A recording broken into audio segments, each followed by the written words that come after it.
Hello, hello, hello, hello, hello, everyone. Welcome to another episode of Sree's daily global COVID-19 show.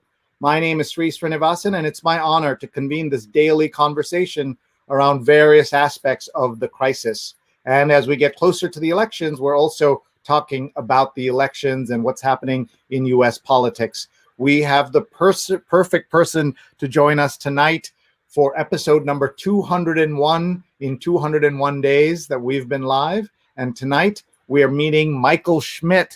He is the reporter at the New York Times and contributor at MSNBC. He's best-selling author of Donald Trump versus the United States, Inside the Struggle to Stop a President. And you will meet him in just a moment. Hi, everyone. I'm Sree. Thank you so much for being here. I'm the Marshall Loeb Visiting Professor of Digital Innovation at Stony Brook School of Journalism and the co-founder of Digimentors, a social, digital, and virtual events consulting company. Our motto, don't cancel your event without talking to us first. And we've done events for 50 people and events for 100,000 people. We bet your event is somewhere in between. If you haven't seen the show before, here's some background. In the first 200 episodes, we've had more than 1 million viewers, 148 million social impressions, 357 guests from 67 cities and 19 countries. And we are live on Scroll.in and Scroll Global. And you can find our archives on youtube.com/Sreenet. We're able to do this because of our awesome sponsors, and you will hear our thank yous to them a little later. And also because of our awesome producers, Rose Horowitz at Rose Horowitz 31 and Vandana Menon, Vandana_Menon. And with that, we are now ready to talk to Mike Schmidt, and he is NYT Mike. Please follow him on Twitter. He is joining us now to talk about his book and also to talk about the news of the day. There's a lot of fast-moving news happening today, so please join me as I say hi to Mike. Hi, Mike. Hi, thanks for having me. I know you're going from one Zoom call to another, so I really appreciate you taking the time on a Sunday night to spend with us. My first question to our guests always, how are you, where are you, and how's your family managing through the pandemic? Oh, it's the first time I've been asked that on book tour. We're doing as well as you could be. I think that we confront the daily frustrations of living like this, but most important level, we are healthy and we are safe. And I've taken refuge in Connecticut for this period of time, and we realize how fortunate we are, and we just try and take it one day at a time. Boy, I totally understand that. So many things going on in the news today, including your colleagues broke a big story. You want to tell us about that? Yeah, so my colleagues at the Times unearthing, basically Donald Trump's taxes going somewhere where the media and investigators had been unable to, and providing the country, the world, with a fuller picture of Donald Trump's finances, and basically saying that he is not the businessman that he claims to be, that he has lost millions and millions of dollars, and has used that to pay very, very little in taxes, and to the point that he paid $750 in taxes in the most recent years when he's been president. And just the thing about the Trump story I was thinking about tonight is that you just chip away at it, whether it's in a newspaper story like that, whether it's a book, like the book I wrote, or books that other people have written that have come out more recently. It is a chip away to get to the truth. And in every single one of these things, we get another few inches closer to the truth. And that may not be very satisfying to everyone, but that's sort of the way that it works. And that's how we all learn what is happening with this president. My question to you, Mike, is do you think a story like this, where we've known for a while now that he doesn't pay all his taxes, that he isn't as successful, do you think there is enough there that it can penetrate the folks who haven't been paying enough attention, or are, no matter what you reveal, great journalists like your colleagues and you reveal, it almost doesn't matter? You know, a lot of times we don't look at information, we don't study it like a science, but I would love to know what it is about this moment that it seemed like disclosures don't stick or don't have a lasting impact, and why it is that the president's been able to weather as many disclosures as he was, and is the news cycle truly turning over faster than we've ever seen before? And it you know will it change things? I don't know. We the president, as I write in my book, can't take a punch, but he can take a beating better than anyone else, and he can move on and survive through massive, embarrassing disclosures in ways that I don't think anyone else could, and he just continues to move ahead. And he certainly still has the support of his party, and nothing appears to shake that. And it's sort of where we find ourselves. And that is true, folks. We're talking right now to Michael S. Schmidt. He is NYT Mike on Twitter, and he has shared it on his Twitter feed. We're live on Facebook, Twitter, YouTube, and on LinkedIn. So please find this and share this so your friends and family can watch now or later. And I want Mike now to tell us about the book. It's called Donald Trump versus the United States, and it's about the struggle to of how people are trying to frame the story around President Trump and what is happening. And Mike is going to explain to us inside the struggle to stop a president. So go ahead, Mike, and tell us about the book. So what I thought, what I write about in the book is about how Donald Trump's unprecedented use of power, his highly unusual use of power, is so extraordinary that it has caused the people around the president to try and contain him. And for much of American history, we have focused on how presidents use their power and how the people around them help them do that, and what that says about the moment and time. And what has happened under Trump is that people around the president have been thrust into standing between the president and the electorate. A highly unusual scenario setting where people are trying to stop a president. People who are there to help the president are there to contain him. And what is it like to be one of those people, to be at the top of the government and to realize that you are standing between the president and the abyss? And what is that human experience like? And what does that teach us about our government, the fragility of our democracy, and the moment? And what did you learn, having covered him and spending all this time? What did you learn about him and our democracy? I think that the biggest takeaway, and it's not anything unique, but I think I understand it and I can feel it in a way that's different, is that the democracy is much more based on norm than it is based on. It's much more based on people willingness to do things than it is by the constraints of the law.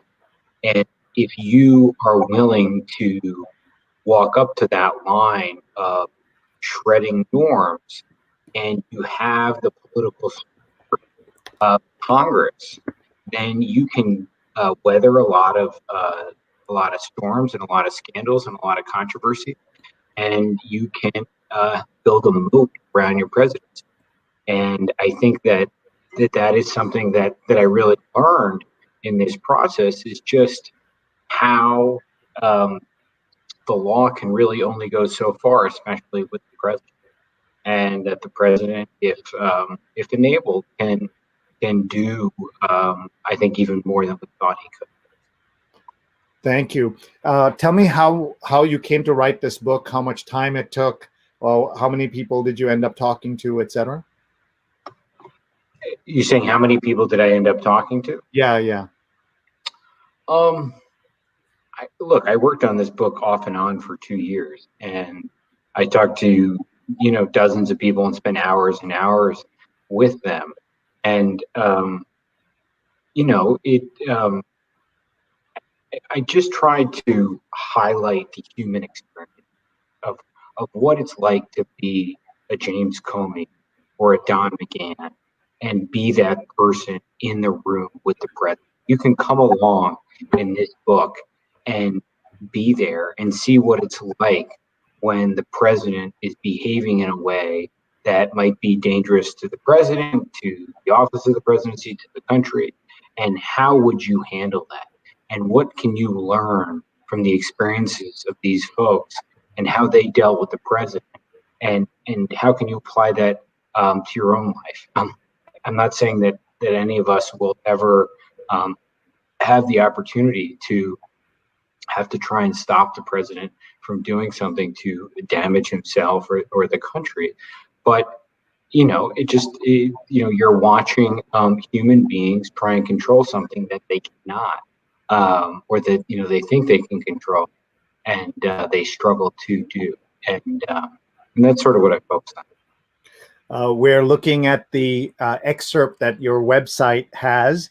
It starts August 1st, 2018, 1 year, 6 months, and 12 days into the presidency. So just over 2 years ago. What do we learn in this excerpt that you've put out? That's where the book begins, about I'm chasing after the White House counsel down the street in front of the White House, trying to get in front of them at a crucial point in the story.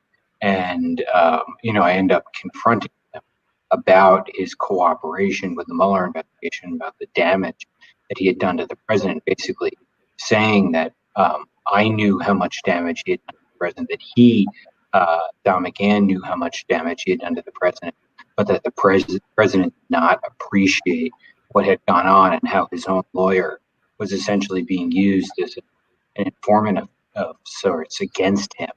And it's that confrontation on a dark, stormy night, literally in front of the White House, where the book starts. But you can see in the excerpt that there are two important constructions that I use throughout.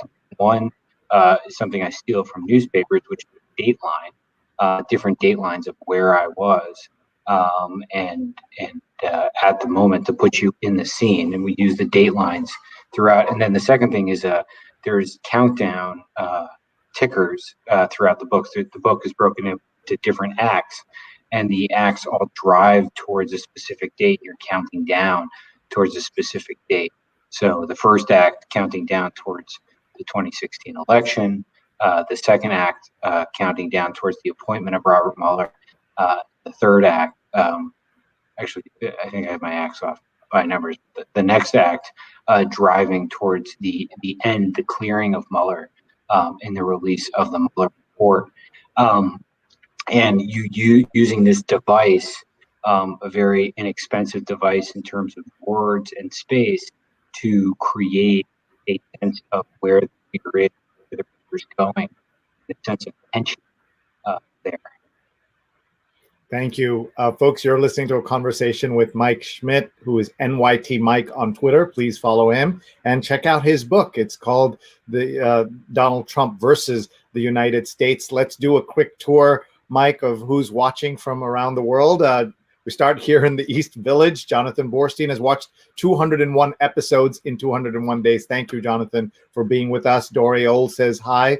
And this is funny. Cave says, I was hoping this was the Philadelphia Philly Mike Schmidt, but this works too. I'm sure you've had that all your life, except Mike Schmidt is no longer as famous as he once was. And he's a retired baseball player, for people who have no idea what I'm talking about. Did you get that a lot growing up? So earlier in my career at the Times, I was a sports reporter, and I covered performance-enhancing drugs and legal issues in sports. And it was a pretty adversarial relationship that I had with the players' union at the time. And I would call the players' union to try and get the head of the players' union, Don Fear, on the phone. And if you call the players' union and you're a player, the the head of the players union will take your call no matter what. So I would call the switchboard and say, it's Mike Schmidt for Don Fear. And Don Fear would pick up and then realize that it was not the Mike Schmidt that he thought it was, but it was a way to get to him. He was never very helpful. But it is so it has come in handy situations like that. All right. Chris Gorman, our friend, is watching from New York City. He's at the Folk Art Museum, where they're now back in business, and we encourage everyone who can get to museums to please patronize them. Ashok says hello from Kerala in India. Have you been to India? I've been to India. I went to India in 2016 with the defense secretary, and it was a 2-week. I covered the Pentagon in 2016. It was a 2-week trip, basically all the way to the Philippines and back. Went to India, Philippines, Saudi Arabia. We went to Iraq, but we basically went to the other side of the world and back. And we spent about 3 days in India, and it was remarkable for a lot of reasons. But the interesting thing is, when you're traveling with the defense secretary, you're just traveling in a way that you see a part of the country, but you're seeing it, through motorcades and through, public events and such. So there's very, not a lot of the country that I got a chance to see. We were sort of in and out. But I have been to India. And very nice luxury hotels. I know you get to stay in those. And Indian, if you remember the breakfast buffets in India, I always say are the best in the world at those luxury hotels, because you get every cuisine, including Western food, East Asian food, and of course many kinds of Indian food. Also, Apollo's watching from somewhere in New Jersey and says, glad to be here. Charles and Mary are watching from New Jersey. Hello, and thanks for being here. Mark is watching from Durham, North Carolina. Have you spent time in the Triangle? So I grew up in Richmond, Virginia, and spent a lot of time in the Outer Banks in North Carolina. And so North Carolina is sort of a sister place where I sort of spent a lot of my childhood. So yeah, and as a sports reporter, I'm sure that's also a big sports country down there. So I'm sure you've had opportunities. Kave's asking about the story your colleagues broke. From what year to what year did you, meaning the Times, get those taxes for? Apollo says that he paid $875 that Trump paid each year in taxes. I think it's a little higher than Trump actually paid. And that just shows, I think it's $750. It was $750, which is a lot more than most of us paid. Mark says, Trump reminds me of Reagan, had the impression of being a Teflon president, unlike Nixon, who was partially taken down by Woodward and Bernstein. I know partially, he was actually taken down. The interesting thing about the reference to Reagan, I write about that in the book, is that Don McGahn, one of the central characters in this book, the person who was in charge of the president's politically most important thing, judge, which we're seeing live on today, the umbilical cord with the president. He was also a chief witness against the president, and he was also a container of the president, trying to stop the president. McGahn thought that his job, that Trump, would basically just, in a best case scenario, act like Reagan and sort of follow the trappings of the presidency, and do the ceremonial parts and allow his aide and advisors to go out and sort of ruthlessly execute his agenda. But Trump, obviously created far more problems for him and spent far too much time obsessing about it and self-destructing. And so that's really interesting that's how it went. Pradnya's watching from Silver Spring, Maryland. Ellen's watching from New York City. Trump says, Apollo says, Trump is the anti-Tootsie Roll blow pop. There's not but rot in the middle of it, all rather than that chocolatey goodness. So I've not heard that analogy before. Kaveh says, have you tried to get the data validated and verified with another source without giving away your sources, maybe a university? So maybe it'd be helpful for people to understand how you and others break stories like this. When the New York Times runs a story like this, it's based on weeks, months, maybe of reporting, and there's a lot of care taken and multiple checks by editors and others who know the sources. It's not just like the reporter keeps it. So maybe a chance to educate some folks about the Times methodology. Yeah, and I think this is something that we struggle with a lot, is sort of explaining what we do and how we do it. And I think we've gotten better about it in recent years. But opportunities like this, or any opportunity to speak to readers or potential readers, is just super important, and to take them inside the reporting process. And a story like this is, in many ways, been working on it for many years. The Times made a commitment during the 2016 election that they were going to throw a lot of resources at trying to get Donald Trump's taxes. And you've seen different parts of that come out since 2016. A little bit before the election, a piece in, it was 2018, that went on to win the Pulitzer Prize, about how Donald Trump's father and family, and Donald Trump himself had basically, sort of cooked their taxes, decades earlier, through the family business. And then you see a disclosure like today. And, what you have in these three of my fellow colleagues who wrote the story are folks who became experts in tax and in Donald Trump's taxes, and can look at a document and know how to validate it. They know what's on the public record about it. They know whether it matches up with what has been reported before. They know, whether it makes sense, whether it fits a pattern of what they've done. And then there are folks they can validate with. You go out and you try and find people that were, not speaking about this story, but in any story, you go out and try and find people who can look at the information you have and say, if they were involved, whether those figures are right or they make sense, and basically testing that information, truth squatting it as much as possible. Yeah, that's very helpful for folks to understand that. We have lots of comments coming in. Tell us about your own work. Today's also a night when Showtime is having a 2-day event around James Comey. It's a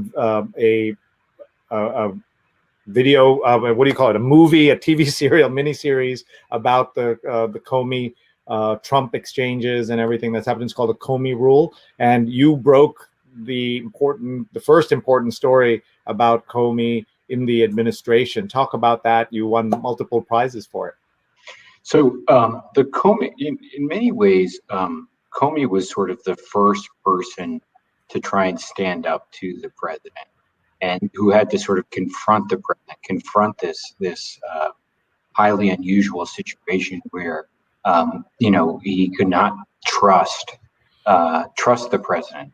Comey couldn't trust the president, and he's forced into a situation where he has to choose between doing what Trump wants and something that Comey thought was bad, which was ending the investigation into Trump's former national security advisor, or going ahead and basically doing what Trump wanted. And Comey unwilling to do that, and getting fired by May of 2017, just a few months into the presidency. And in many ways, the situation that Comey found himself in is a situation that I assume that folks still know, that folks in the administration still find themselves in today. And that is, how willing are you to go along with the president wants? The president in many ways is sort of this human MRI machine. You get to learn about these people and what they're willing or not willing to do by the way that Trump tests them.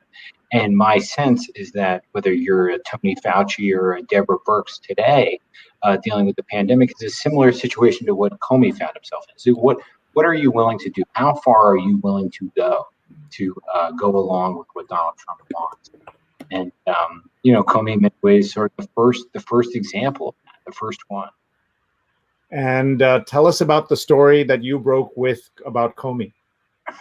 So in May of 2017, I wrote the first stories about Comey's interactions and dealings with Trump, which are sort of central to this television show, and basically about how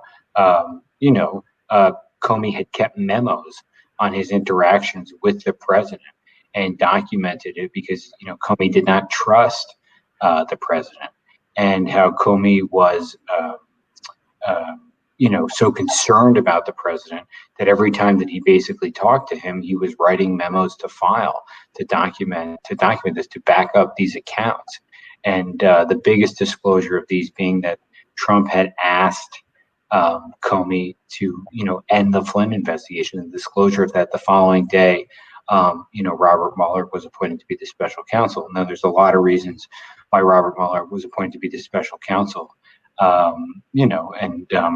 among them is that the president had undermined his own credibility, or he created the question of whether he was meddling in the Justice Department's work. Thank you. Pradnya Sujana says, what a times bombshell today. Pradnya says, not but rot is my new favorite phrase. That's what Apollo used. Sujana gives you a thumbs up. And Lippy Roy says, hi, Sree, greetings from Toronto, Ontario. I enjoy Mike's commentary and political insights on MSNBC. He's taught this Canadian doc a lot. And Lippy is also on MSNBC as a doctor talking about COVID and more. And she was our very first guest on episode 1, and you're episode 201. So that's a nice story there. And Stefan says, greetings. Taxes, the only thing that took Al Capone down. Same thing will bring down this con man, etc. What do you think will actually happen? Can anything happen in these next few days? Will there be impeachment hearings, things like that? What we hear is that Congress is looking for opportunities to, if Nancy Pelosi wants to play hardball, if there are articles of impeachment and a Senate trial, then that has to take precedence over a SCOTUS confirmation hearing, is what I understand. First of all, is that true as far as what you know? So sort of ideas of that have floated around. I mean, it seems pretty far-fetched, but in the Trump era, I think you have to sort of anticipate and be open-minded to any possibility. We've seen the president weather a special counsel investigation, then get impeached, and survive that. And so I think you have to kind of, keep an open mind about any possibility here, because Trump has tested the system in such unusual ways, and it's created the system to react in different ways than we normally see. Who knows? And certainly Democrats digging down as hard as they can to come up with ways to potentially stop this nomination, which they think is potentially, catastrophic for them. So, will they go so far as to do something like that? My guess is they would say, I think Pelosi said that, she's got a lot of different things in her quiver. So we'll see. Let's see here. Aparna's watching from LA, and Neil's watching from Springfield, Virginia. What an incredible guest. Thanks for joining us, Mike. And Pradnya says, I beg to differ. The best international breakfast is in the UAE. Sneha is watching from San Jose, California. And Aparna says that we're doing a protest in harmony in tribute to Anthony McLean, shot in the back and killed by Pasadena PD after being pulled over last month for missing his front license plate. It's one of the stories. Let's see here. My mom's watching from Kerala. Hi, Amma. Love you very much. Thanks for being here every day. Wish I was with you in Kerala. And Apollo says, the waste, that's what I cannot get over, the waste of millions of dollars and now thousands of lives, as you talk about how the president's in action. What did you think of the controversies and news that was broken by Bob Woodward? Was it right for him to hold that story this long and wait for publication? Would the Times have allowed you to hold that kind of news and analysis?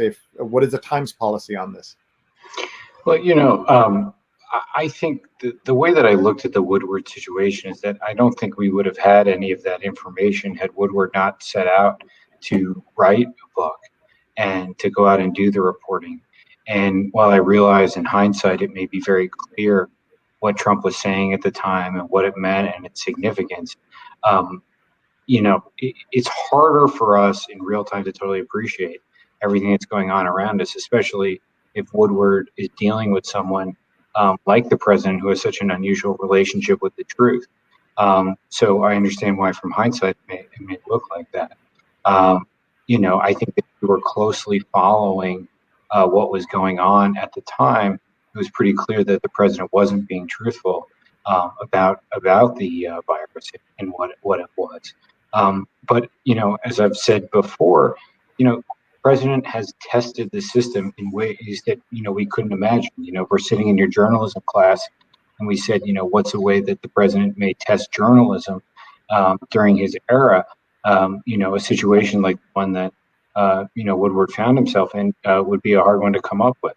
And I'm not sure that there's satisfying answers. You're not going to satisfy everyone, and I'm not sure that there's right answers for anyone. And I think we write things. The power of doing a book gives you the chance to do a style of reporting at a larger and deeper level that's a little bit different than newspaper reporting. So, I'm personally grateful that Bob Woodward wrote his book.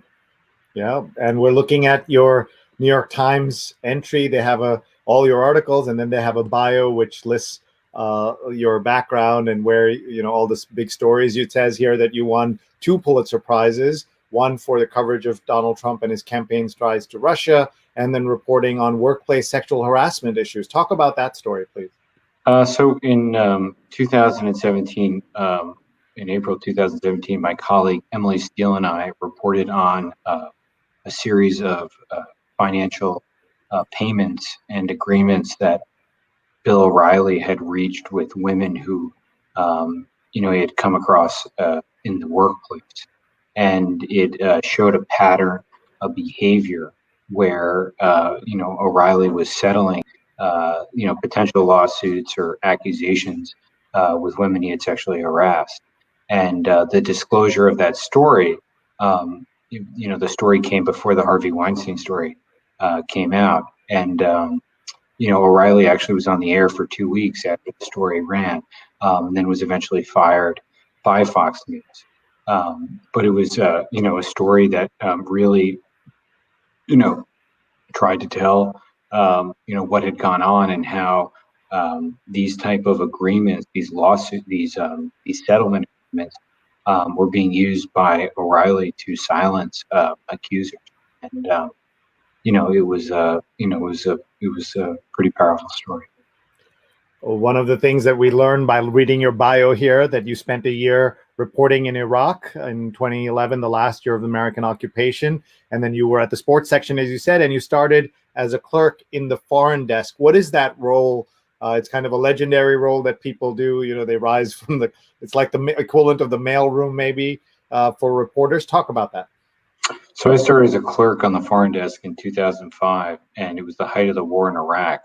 And one of my biggest tasks was calling reporters in Iraq for editors in New York. The phones were so bad, and getting them on the phone so the editors could talk to them. So sort of serving as a telephone operator. And the editors at the time had the luxury of getting the clerk to make phone calls for them to get these people on the phone for them. And you're doing that. You were making photocopies. If it was a good day or a big day, you had a special shift. You got to write the summaries for the foreign section that went on A2 of the paper at the time, the summaries of the different stories in the foreign report. And I even, when I was there, Judy Miller was being held in a federal penitentiary for her refusal to talk about sources on a story that she had written. And she had been a former foreign correspondent, and I think had memorized the phone number for the foreign desk, and she would call the foreign desk, and it would be my job to connect her up with the different people that she wanted to talk to from prison. Wow, that is, and we know some aspects of her story. We're looking at some of your other high-profile stories here. Talk about the impact of one of your big scoops about Hillary Clinton and the server. So in March of 2015, I wrote the first story about how Hillary Clinton had used a personal email, exclusively used a personal email account when she was Secretary of State. And, at the time, I knew it was going to be a significant story. I thought it may have a life of about 2 weeks at the most, before, things would move on to other things. And obviously that story turned into something bigger and more drawn out. And, it's just an example of, what you do in our business. You don't, as we move information into the public area, it's very hard to sometimes predict where it's going to go and what it's going to mean. And, at the time I didn't know where it was going, and it turned into a much bigger story. And there were many bigger problems there than we initially thought there were when we first wrote about it. Mainly being that she had classified information on her email account. A lot of took a lot of criticism for that story. But if you're going to be a journalist, you're going to write stories that people aren't going to like. They're going to say mean things about you, and you just kind of got to deal with it and continue to do your job. And do you still hear from people who feel like that it's, and again, you're the reporter, it's really the Times that does the playing up of the story, right? And the way that they went after that story or continue to play it up compared to other stories. And then since then, we've learned Ivanka Trump and others have done that with their own servers and their own private server stories. No, I mean, look, I wouldn't pass responsibility to the Times or anything on it. Hillary Clinton was running for president. There was a major federal investigation into her, and we went out and covered that story as aggressively as possible.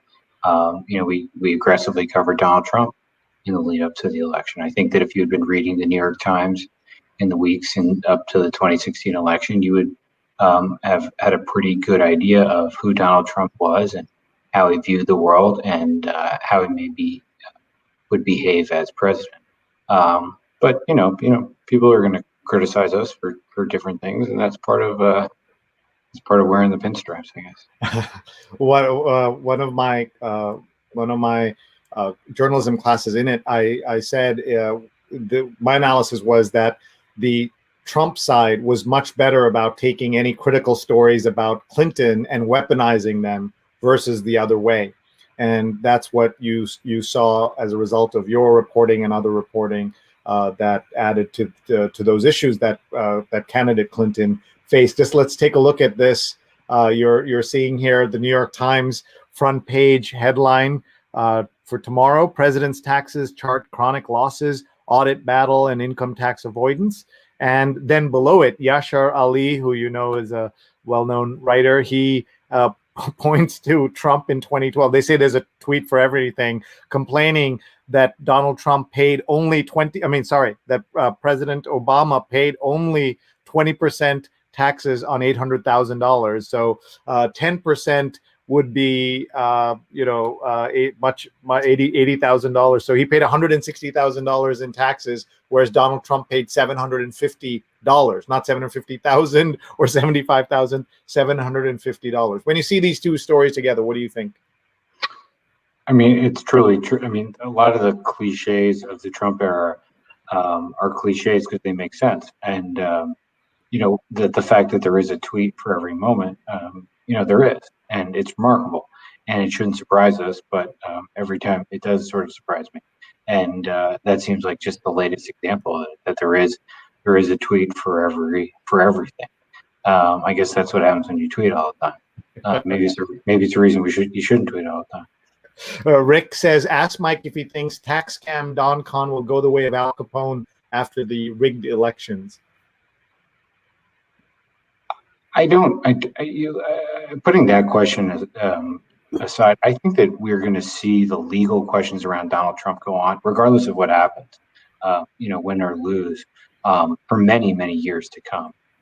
You see these battles going on with the Manhattan District Attorney's Office doing their investigations. If a Democratic president were to come in, I assume that there would be some pressure on that president for some larger accounting of the Trump era. think that that we will see legal issues on Donald Trump go on for a long time. There are lawsuits related to his treatment of women in the courts, and I can see those things playing out for many years to come. So Donald Trump and legal issues is something that I think will go on for a long time.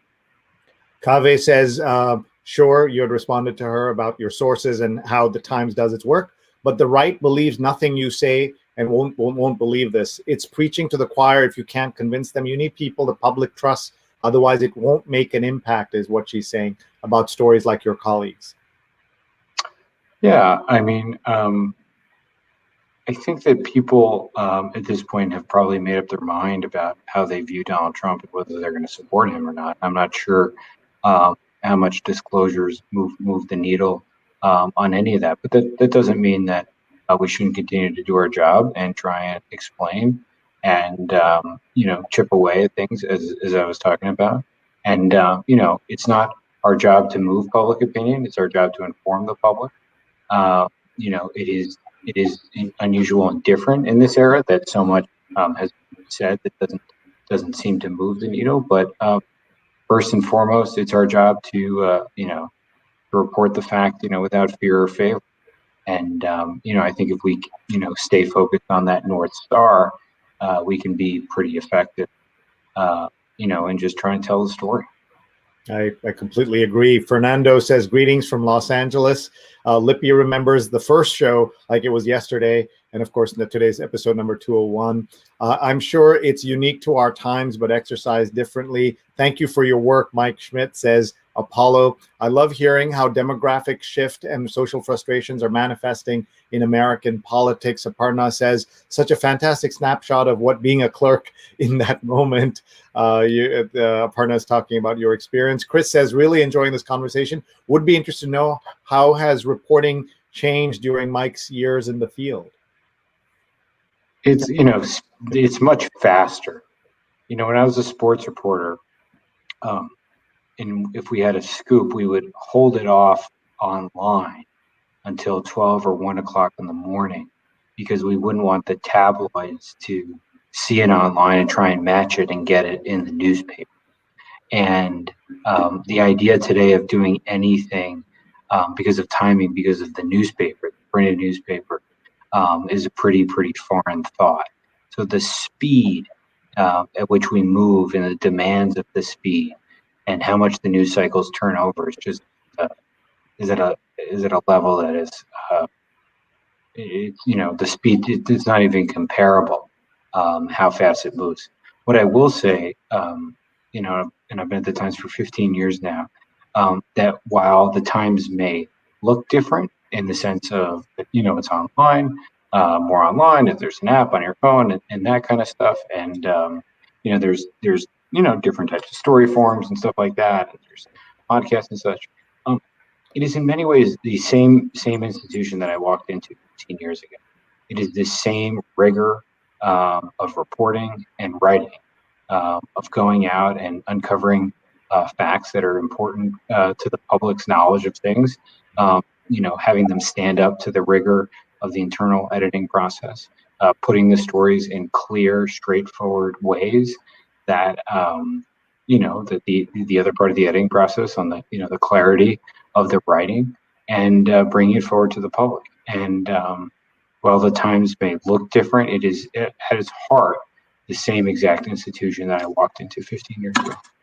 And they have really focused on the journalism. All the articles about Arthur Sulzberger Jr.'s retirement focused on that and told, I think, a lot of good that the Times has been able to do in the world of journalism. And your overall subscription numbers, when you count all the different ways that you touch the world. I know you have to leave in just a couple of minutes, so I'll ask you a couple of quick questions. One is that we already have the trolls out attacking you on my show, so I can't imagine what it's like for you on a daily basis. You must get trolled all the time on Twitter. Yeah, I mean it's part of the deal. It's part of the deal of being being a journalist in this moment. The people aren't going to say anything. whatever is said about me, people say far worse things. People attack some of my colleagues in ways that are far worse. And if they can, I always say that they're stronger than me, and they deal with that. If they can deal with it, then I can deal with it. And so it's just sort of part of the deal of what we do today. And you gotta sort of just if you can't, you just kind of gotta ignore it. And don't let them draw you off sides. Yeah, that makes sense. Tell us about Lafayette. That's where you went to college. What was that experience for you, and how did it mold you into becoming the journalist you are today? So I went to Lafayette College in Easton, Pennsylvania. As a small liberal arts school. I had a great government and law professor in Bruce Murphy, who really nailed home to us the importance of the New York Times in dialogue and in how it shaped the country, and his books about approaching democracy, sort of understanding democracy and what democracy is about. And I had a chance to it was a small school. I had a chance to do a lot of journalism. I had a chance to start my own publication with a colleague of mine, Aaron Cohen, where we started an alternative publication. I had more fun journalistically with that than a lot of other things that I've done. Part satirical, real, which is kind of funny. And I have some great friends. Kevin McKenna says he's, as you know, deputy business editor, says Mike is an amazing talent, keeping up with the incredible demands of 24/7 journalism in these incredible times, and always faithful to the Times ethos. It's very, very, very, very nice statement. I think Kevin was on the business desk when I was a clerk. I did a brief stint on the business desk, and in between working as a clerk on the foreign desk and the sports desk, and the business desk was like really hard, and you had to like call in a number to get a LIBOR number, and Kevin was an editor there, I believe then, and it was the business desk was always really hard because there was all these financial numbers I didn't understand. So I was only there for a few weeks. I like kick me to sports. Yeah, and Kevin's a wonderful friend and a great journalist and editor himself. Nirja says, why do you think Trump supporters, who I know, and they're very nice people, don't believe the MSM? And again, thank you for your work. I think that one of the things that we often lose sight of with the president is the power of the bullhorn. And I guess it was traditionally known as the bully pulpit, but the bullhorn of the presidency, and the ability, if you say something over and over again, to have an impact and for that to take hold. And I think that the president's repeated rhetoric on the media has had a lot of damage, and is you can never underestimate the bully pulpit, or as they call it, the megaphone today. And I think that there's been some real damage done to the media through that. We have lots of journalism students who watch. Can you give them some advice? It's always a tough question. A colleague of mine, Michael Gordon, once said this to me. He said, the great thing about journalism is that the harder you work, the better your journalism will be. It's like a very easy translation. And like, it's sort of like, if you really want a story and you throw yourself at it, you can get it. And it really is, a pound for pound. If you can really, move things forward like that, the harder you work. So I think that a lot of journalistic success is controlled by the journalist, by how much time and effort they put into it.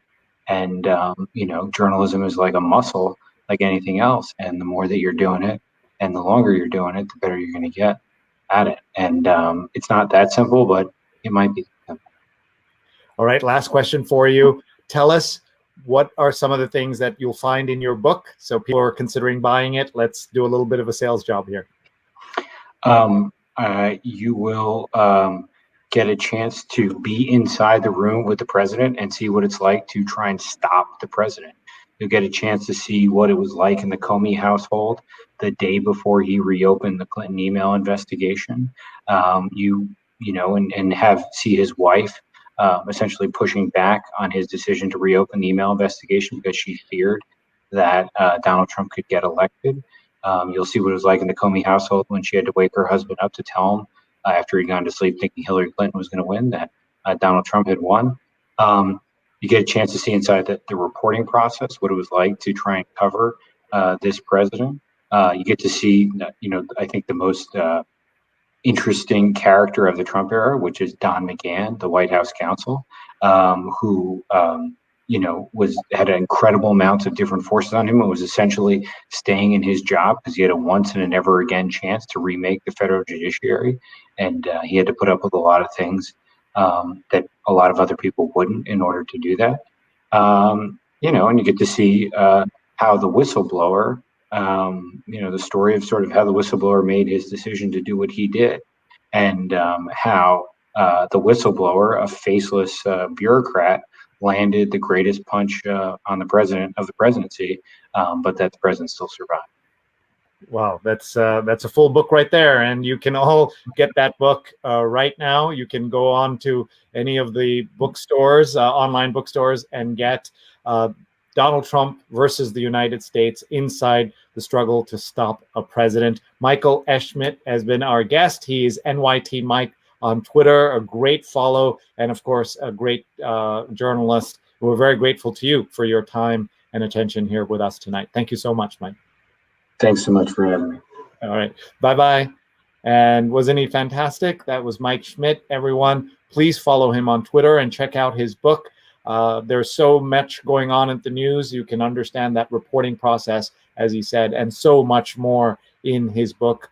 Please check it out. I want to thank our sponsors. So we're going to take a minute to do that. We want to thank our sponsors, including Muckrack Academy, Fundamentals of Social Media, a free on-demand certification course, mrac.co/social, mrac.co/social. It's about 2 hours worth of work, and it's completely free, and you get a certificate that you can put on your LinkedIn and elsewhere. And here you see just some of the folks and their certificates, and here's photographs of some of the folks and their certificates. Someone even printed out their certificate, and you can see others with the book, with the certificate on their computers and even on their phones. We also want to thank Charles Cunnincarroll, The Inventor in You, a step-by-step guide to your first invention, by Charles, and a developer of more than 80 patents, at Inventor Charles, guide to invention.com. And by the way,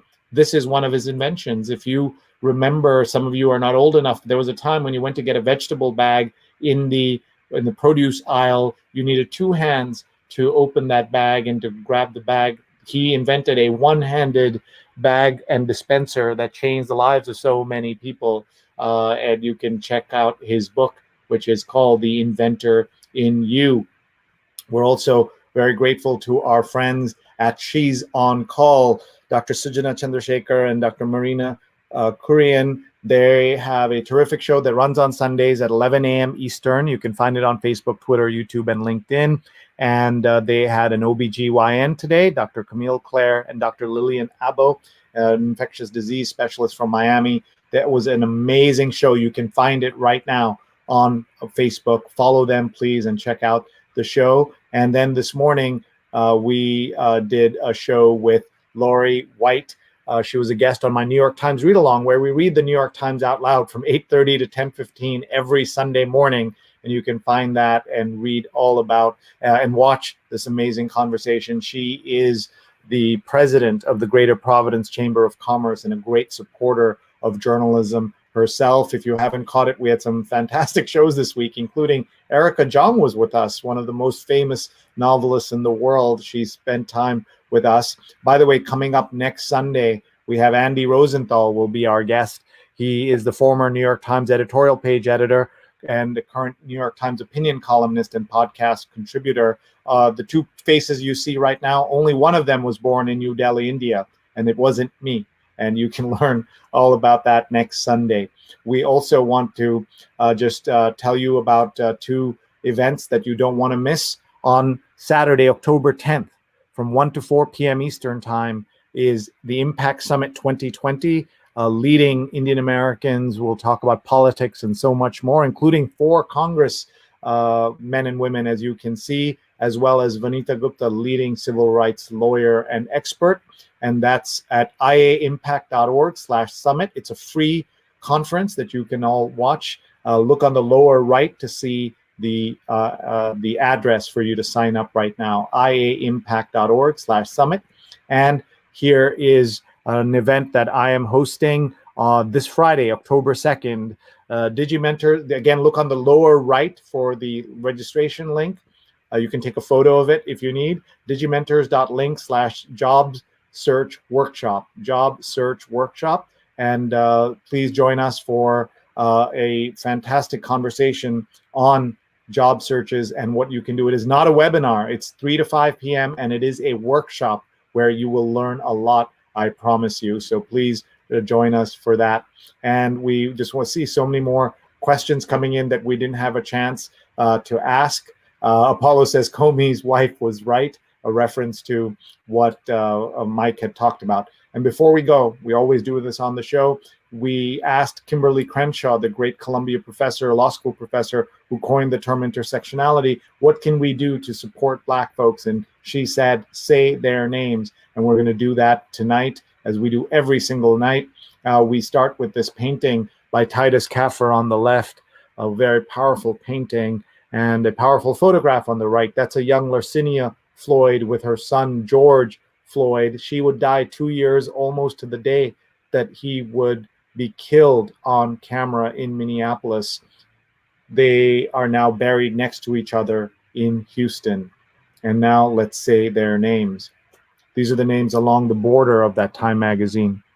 Trayvon Martin, Yvette Smith, Eric Garner, Michael Brown, Laquan McDonald, Tanisha Anderson, Akai Gurley, Tamir Rice, Jerame Reed, Natasha McKenna, Eric Harris, Walter Scott, Freddie Gray, William Chapman, Sandra Bland, Darius Stewart, Samuel Dubose, Janet Wilson, Kaylin Rockmore, Alton Sterling, Philando Castile, Joseph Mann, Terrence Crutcher, Chad Robertson, Jordan Edwards, Aaron Bailey, Stefan Clark, Danny Ray Thomas, Antoine Rose, Botham Jean, Tatiana Jefferson, Michael Dean, Ahmaud Arbery, Breonna Taylor, and George Floyd.